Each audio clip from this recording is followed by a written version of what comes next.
La Alemania nazi y su obsesión por la supremacía racial aria son elementos fundamentales para entender su proyecto expansionista y el impacto que tuvo en el mundo.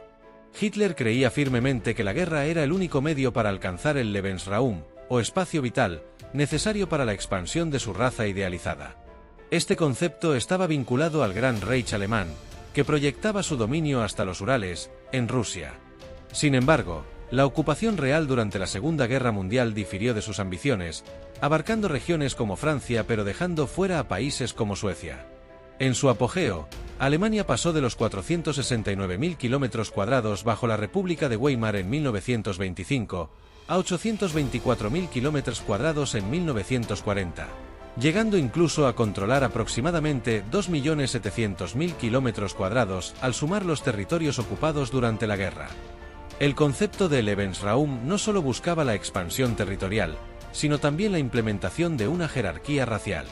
Los planes nazis incluían la eliminación o subordinación de poblaciones consideradas inferiores, como eslavos, judíos y otras minorías. Esto se plasmó en el Plan General del Este, un proyecto que contemplaba genocidios masivos, deportaciones y la colonización alemana de los territorios conquistados. En este contexto, los crímenes cometidos por el régimen nazi adquirieron dimensiones únicas en la historia de la humanidad. La idea de Lebensraum no fue un concepto original de Hitler, sino que tiene sus raíces en el nacionalismo alemán del siglo XIX. Geopolíticos como Friedrich Ratzel popularizaron esta noción, argumentando que una nación necesita expandirse territorialmente para garantizar su supervivencia. Este concepto fue adoptado y distorsionado por los nazis, quienes lo vincularon con una ideología de supremacía racial y justificación para la guerra y el genocidio. Hoy, Alemania ocupa un modesto lugar 64 en el ranking mundial por extensión territorial, con 358.000 kilómetros cuadrados. Este declive refleja las consecuencias de los errores que la llevaron a la derrota en la Segunda Guerra Mundial.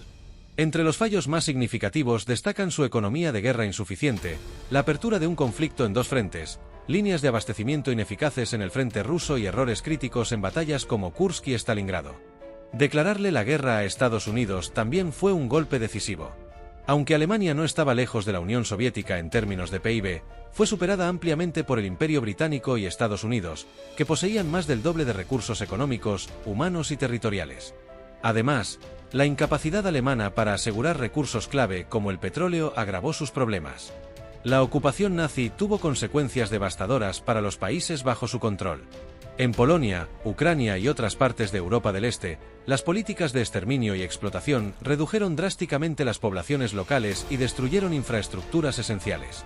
En Francia y los Países Bajos, aunque las políticas no fueron tan brutales, la economía quedó al servicio del esfuerzo bélico alemán.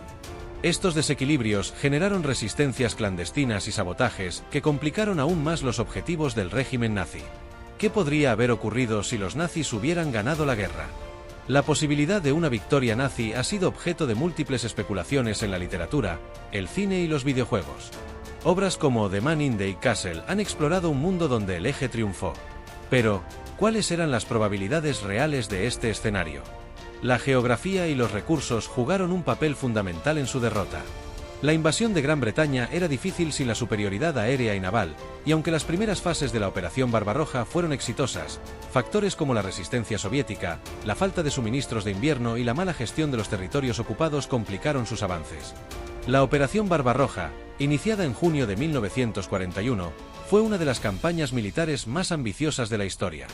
Durante los primeros meses, las tropas alemanas avanzaron rápidamente, capturando vastas extensiones de territorio y cercando a ejércitos enteros del Ejército Rojo. Sin embargo, el avance nazi comenzó a ralentizarse a medida que se acercaban a Moscú. El severo invierno ruso, combinado con la resistencia soviética, debilitó a las tropas alemanas. El fracaso en la captura de Moscú y la derrota en Stalingrado marcaron un punto de inflexión en la guerra. La falta de preparación para condiciones climáticas extremas y la incapacidad de asegurar recursos críticos, como los campos petrolíferos del Cáucaso, sellaron el destino de la campaña alemana en el este. Incluso si Alemania hubiera priorizado la captura de estos recursos o utilizado mejor los recursos humanos en las zonas ocupadas, sus posibilidades de éxito seguían siendo limitadas. Un factor clave fue la capacidad de producción de sus enemigos. La Unión Soviética trasladó gran parte de su industria más allá de los Urales, fuera del alcance de los bombardeos alemanes, mientras que Estados Unidos suministraba materiales y equipos esenciales a los aliados a través del programa de préstamo y arriendo. La relación de Alemania con sus aliados, Italia y Japón, fue un arma de doble filo. Aunque el eje representó un bloque poderoso en los primeros años de la guerra, las diferencias estratégicas y las capacidades desiguales de sus aliados limitaron la eficacia de sus esfuerzos conjuntos. Italia, por ejemplo, necesitó frecuentemente la intervención alemana para sostener sus frentes, mientras que Japón operó principalmente en el Pacífico, con poca coordinación estratégica con Europa. El mayor obstáculo para los nazis era Estados Unidos.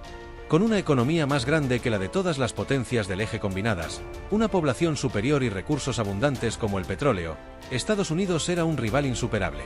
En el mejor de los casos, Alemania podría haber logrado un estancamiento similar a la Guerra Fría, permitiendo a Hitler implementar su Plan General del Este, que contemplaba el genocidio de 110 millones de personas, entre ellos la eliminación casi total de los judíos y la germanización de otros grupos para convertirlos en mano de obra servil. Este nivel de atrocidad habría duplicado las muertes humanas causadas por la Segunda Guerra Mundial, que ya sumó cerca de 80 millones de víctimas. Si Alemania hubiera retenido los territorios adquiridos durante la guerra, se habría convertido en el 10º país más extenso del mundo, con un PIB de aproximadamente 9 billones de dólares, superando a Japón pero manteniendo una renta per cápita inferior debido a la incorporación de economías menos desarrolladas. Este salto en la extensión territorial y poblacional también habría alterado el equilibrio político y económico en Europa y el mundo.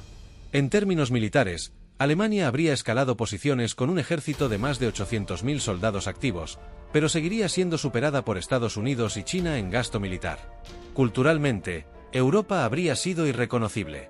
La revolución sexual, el arte moderno y los movimientos contraculturales de las décadas de 1960 y 1970 probablemente habrían sido suprimidos, con una resistencia clandestina luchando contra el autoritarismo nazi. En lugar de la crisis de los misiles en Cuba, podría haberse producido una tensión similar en Islandia, utilizada como base por los nazis para misiles de rango medio capaces de alcanzar Norteamérica. Esta hipotética Guerra Fría entre Alemania y Estados Unidos podría haber definido un siglo XX completamente diferente, con consecuencias culturales, tecnológicas y políticas inimaginables. La Segunda Guerra Mundial nos dejó enseñanzas profundas sobre los peligros del autoritarismo, el racismo y la expansión militarista. El conflicto marcó el inicio de un nuevo orden internacional, con la creación de instituciones como las Naciones Unidas destinadas a prevenir futuros conflictos globales. Además, destacó la importancia de la cooperación internacional y los derechos humanos como pilares fundamentales para la paz. La realidad es que las limitaciones geográficas, económicas y humanas hicieron su derrota casi inevitable. En un mundo donde el eje triunfó, los costos humanos y culturales habrían sido incalculables. Hoy, podemos reflexionar sobre las lecciones de esta historia para evitar repetir los errores del pasado.